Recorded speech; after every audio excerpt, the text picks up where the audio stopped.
Hello everyone, in this tutorial we'll be guiding you on how to cancel veed.io subscription. Head over to your veed.io and log into your account, and then you want to look for your workspace.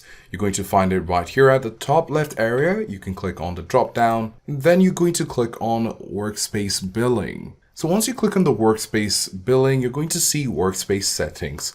Go ahead and click on workspace billing once again. And in this window, you're going to look for turn off auto renewal. This will be in the section for your current plan, if you're using the Pro plan, for example.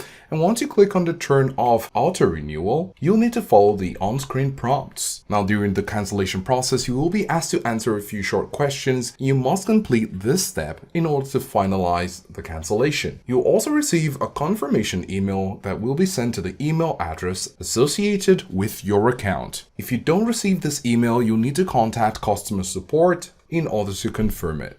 Do let us know if this was helpful, and thanks for watching.